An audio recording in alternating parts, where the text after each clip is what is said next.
Hey YouTubers, and welcome back to another episode here on ESGNet. And this is NCAA 14, and this is the Scotties Team Builder Dynasty, and this is the 8th episode of the Scotties Sports Talk here, as we're taking a quick review here of last week's this past week's game here against Arizona State there, as we are now 8-0 for the season, and we are going to be going up in the rankings here. I think we're going to break the top 20 here with this great victory. So great start there for us. The first half pretty dominant. We are 31-0 at half, and only giving up 2 touchdowns there as they ran pretty much their no huddle offense for the good part of the second half of the game, and we were able to have a good game there. Flanagan had a really excellent game there. He only had 1 pick, and it was a legitimate pick that ASU got from us. But 27 of 32, 377 yards, 5 touchdowns, 1 interception, and a sack on him. Case on there, you see 29 carries for 128 yards and 1 touchdown there for him. He had a great day there. Wish we could have got him into the end zone there. There was one drive there that we really did a great job there, but I think we utilized him a little too much, and we're unable to get him into the end zone there. So we only got him in the end zone once. Hopefully that won't hurt too much for him for the Heisman, as he is up for the Heisman. We'll get to that here in just a little bit later. But as for receiving wise, Cannon, 9 receptions, 188 yards, or 118 yards, not 188, 1 touchdown. Little, 6 receptions, 87 yards, 2 touchdowns for him. Page, 5 receptions, 67 yards, and also 2 touchdowns for him. Defensively, guys like Ramsauer, he had 2 tackles, a tackle for loss and a sack.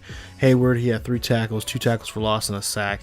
Tisdale, 3 tackles, also 3 tackles for 3 tackles for loss and a sack. Hines had a tackle and 3 interceptions in that ball game, along with Sherman, who had a tackle for loss and a sack. So we had a total of 5 guys who had sacks in the game. And like I said, Hines had a great day there, getting 3 interceptions, and all 3 times we got those interceptions we were able to score.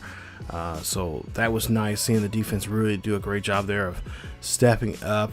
And then take a look at ASU there. They just really had a tough time there. They only had 1 guy that broke over 50 in receiving yards there.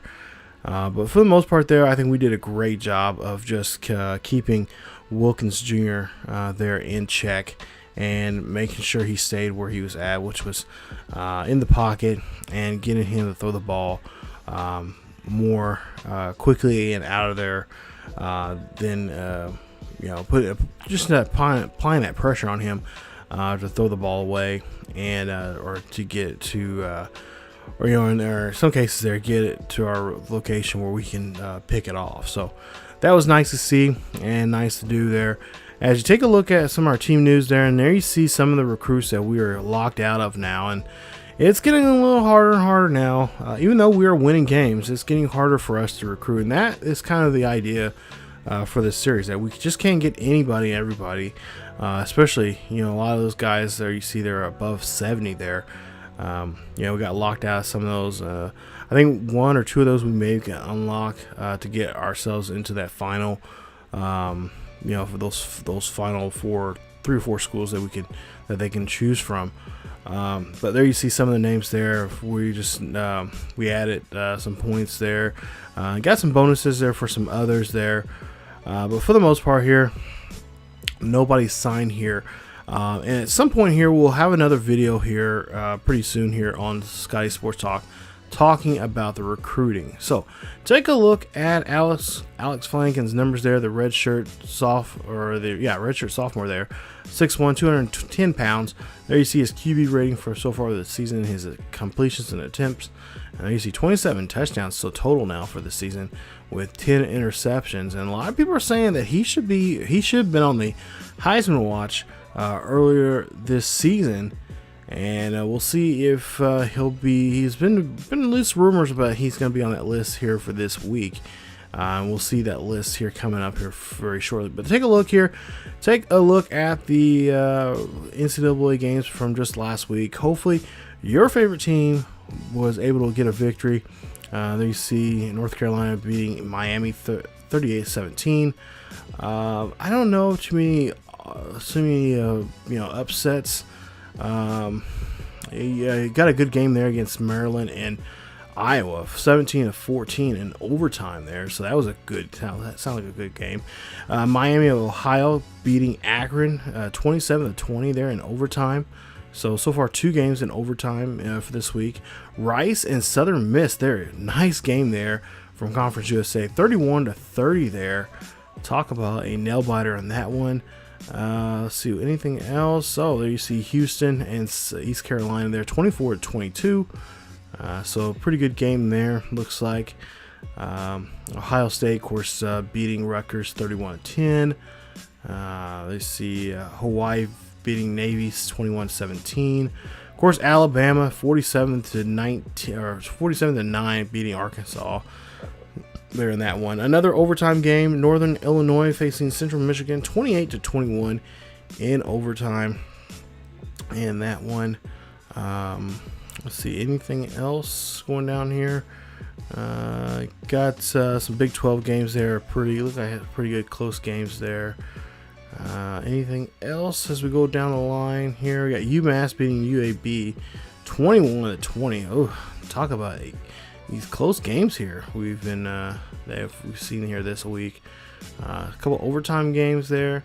Games that teams are just losing by 1, which is tough. I've had that happen before, especially my days before doing YouTube and stuff like that. Just brutal games. You go back and forth and you just come up short. That's why I kind of wish I did YouTube back in the early 2000s doing this stuff because, oh my goodness, the games I had there just crazy. What else we got here?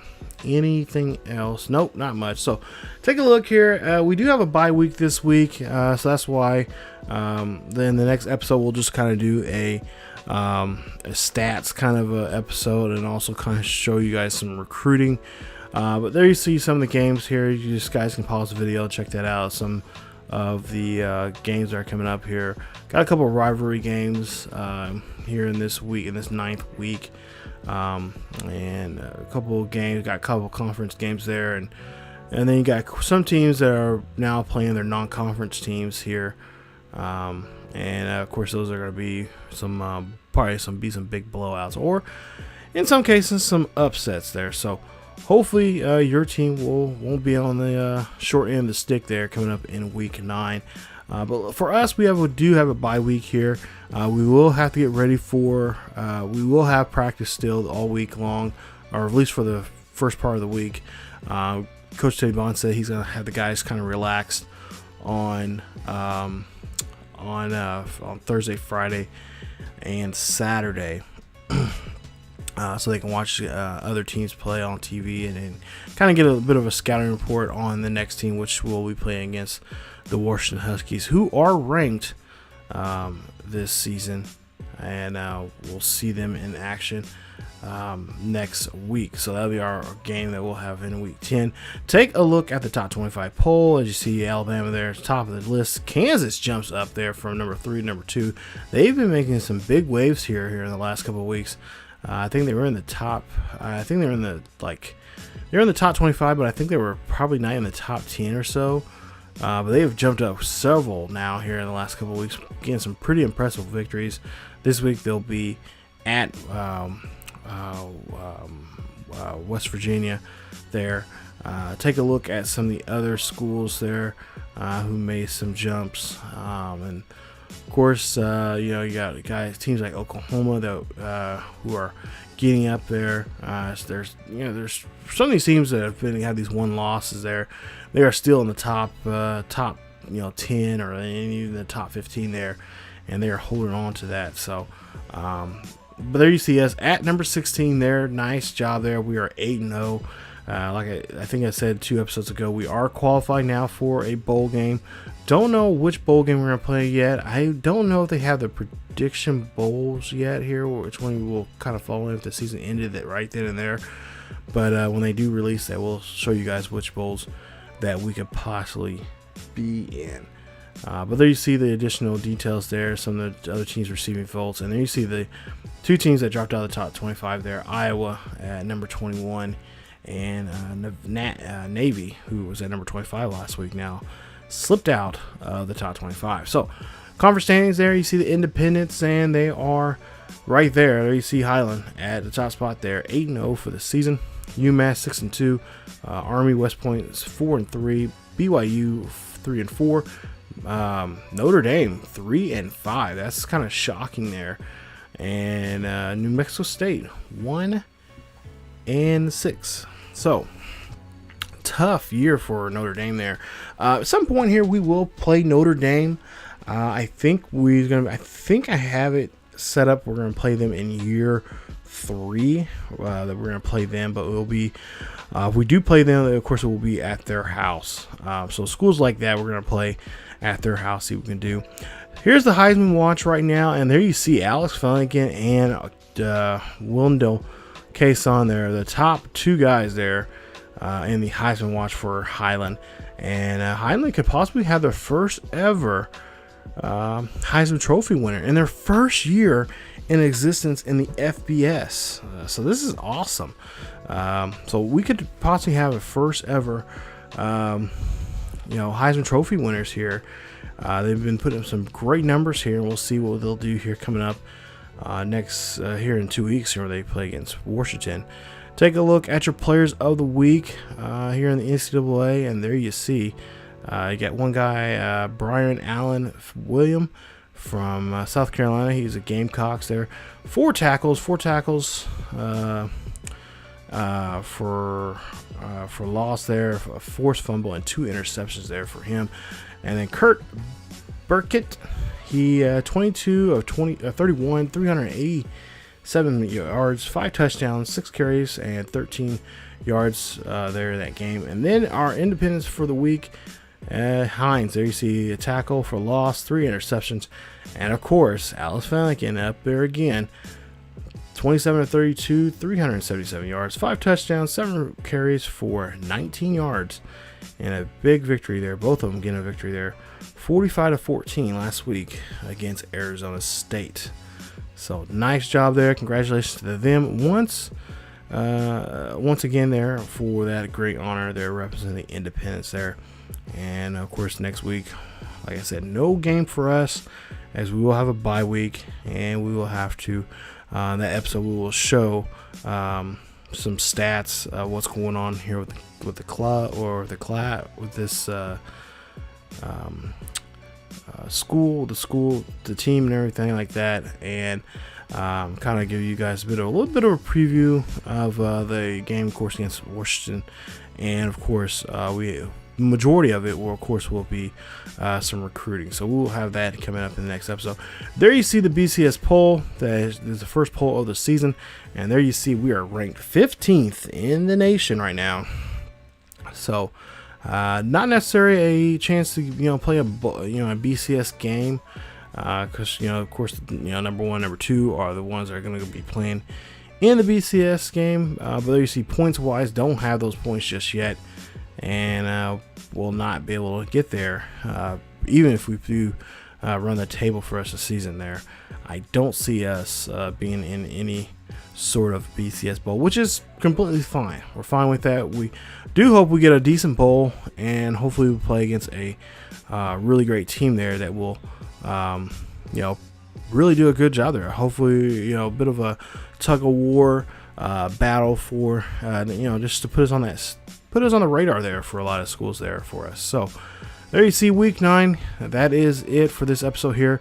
As you take a look there, week 9 bye week. Like I said, we'll get into recruiting, and we'll get to all the stats there so far for the season for the team, as we are 16th in the nation, and we'll see what we can do coming up here in the next episode. So week 9 coming up here on the Scotties Team Builder Dynasty series here on ESGNet.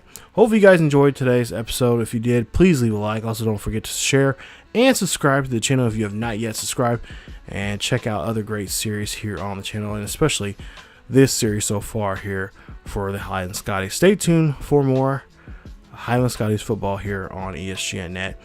Again, follow us on social media on Facebook, Twitter, and Discord. Check us out there. The links down below, and be a part of the ESGN Nation.